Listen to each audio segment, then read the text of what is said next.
உலகத்திலே வந்து அதாவது இசையில அதாவது அ திரை இசையில அதாவது ரெக்கார்டிங்கில வந்து ஒரே ஒரு இசைய தான் சொல்றாங்க. என்ன சொல்றாங்கன்னா, காட்ஃபாதருடைய மியூசிக் தான் சொல்றாங்க. தாரேரே நானே நானே நானே நானே நா. தாரேரே ராரே ராரே ராரே ராரே ரா. ராராரே ரா. ராராரே ரா. ராராரே ராரே ராரே ராரே ராரே ரா. அப்படின்னு. இப்போ இத கேட்டிங்கன்னா, காட்ஃபாதருக்கு ஏன் அந்த மியூசிக்க போடுறாரு? நீனோ ரிட்டான்னு ஒரு பெரிய ஏன் போடுறாரு?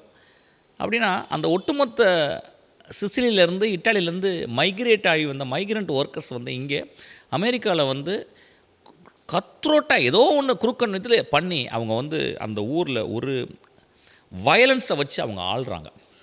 ஆனா, அந்த வயலன்ஸ்க்குள்ள தன் தாய்நாட்டை பிரிந்து வந்ததும், நான் இங்கே இன்னும் அகதியா இருக்கிறேன்ற சோகம் உனக்குள்ள இருந்துகிட்டே இருக்கு. ஸோ அந்த படம் ஆரம்பிக்கும்போது, அந்த படத்தினுடைய தீமை தான் இதெல்லாம் போடுறாங்க.